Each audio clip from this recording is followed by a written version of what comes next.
स्वागत है आप सबका। Do you know there are three types of economic policies that are use by government to influence the working of micro economy. तो micro economy में government basically तीन type की policies रखती है चीज़ों को कंट्रोल करने के लिए। सबसे पहले है फिजिकल पॉलिसी। तो फिजिकल पॉलिसी क्या होती है? फिजिकल पॉलिसी वो पॉलिसी होती है जिसमें टैक्सेशन और एक्सपेंडिचर डिसीजन इन्वॉल्व होता है। तो physical policy refers to taxation and expenditure decision of the government. और कीन्स के पहले, before Keynes, it was believed, ऐसा माना जाता था कि government budget should be balance, मतलब कि रेवेन्यू जो है वो एक्सपेंडिचर के बराबर होना चाहिए।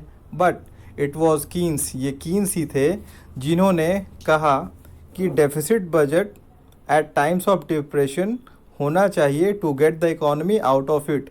जब कभी भी डिप्रेशन से बाहर आना है तो उस समय आपका बजट डेफिसिट बजट होना चाहिए। और ये क्या करेगा? ये एलिमिनेट कर देता है सारे इनवॉलंटरी अनएम्प्लॉयमेंट को, यानी कि आपका बजट जो सूटेबल बजट होगा वो होगा डेफिसिट बजट, जिसमें एग्रीगेट डिमांड जो है वो कम होगी एग्रीगेट रेवेन्यू से। तो budget deficit raises aggregate demand and leads to increase in national income and employment. और नेशनल इनकम और एम्प्लॉयमेंट में आपकी बहुत मदद करता है। सेकेंड है आपका मॉनेटरी पॉलिसी। तो मॉनेटरी पॉलिसी की अगर बात की जाए तो it is an important instrument which the government और the central bank uses to achieve objectives of price stability. जब भी प्राइस स्टेबिलिटी की बात होती है पूरे कंट्री में ऑन द एंटायर इकोनॉमी, उस केस में हम सेंट्रल बैंक जो है मॉनेटरी पॉलिसी को यूज़ करके प्राइस को स्टेबल करने की कोशिश करता है। फुल एम्प्लॉयमेंट और इकोनॉमिक ग्रोथ को भी ये सपोर्ट करता है। इट रेफर्स टू, अब इसमें कौन कौन सी पॉलिसीज़ हैं? It refers to policies regarding growth of money supply, very first one, availability of credit second, and cost of credit is third. तो growth of money supply, availability of credit and interest, और cost of credit, तो ये सभी जो हैं वो monetary policy के अंदर आती हैं। It is an important tool for controlling inflation in the economy. तो जैसा कि आप लोग जानते हैं, जब नॉर्मल प्राइसेस से अधिक चीज़ों की प्राइस हो जाती है और चीज़ों अननेसेसरी दाम चीज़ों के बढ़ने लगते हैं, उस इन्फ्लेशन की सिचुएशन में हमको मॉनेटरी पॉलिसीज़ के का यूज़ करके हम लोग प्राइस को स्टेबल करने की, या सेंट्रल बैंक जो है, गवर्नमेंट जो है वो प्राइस को स्टेबल करने की कोशिश करता है।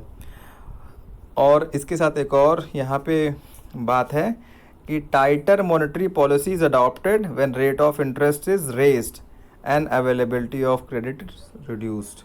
तो जब रेट ऑफ इंटरेस्ट को बढ़ाया जाता है और क्रेडिट को कम किया जाता है, उस वक्त भी टाइटर मॉनेटरी पॉलिसी इस्तेमाल में लाई जाती है।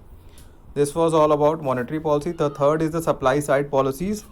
Supply side policies की बात की जाए, the policies to reduce inflation through expansion in supply of output are generally described as supply side policy. तो supply side policies वो policies हैं जिनमें इन्फ्लेशन को घटाने के लिए सप्लाई पर ध्यान देते हुए सप्लाई को एक्सपैंड करने, बढ़ाने की कोशिश की जाती है।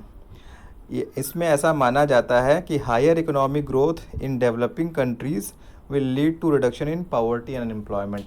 कि अगर हायर इकोनॉमिक ग्रोथ होती है डेवलपिंग कंट्रीज़ में, विकासशील देश जैसे कि हमारा इंडिया हो गया, it will lead to reduction in poverty and unemployment. So this was all about the three policies which the government really use or to influence the working of microeconomy.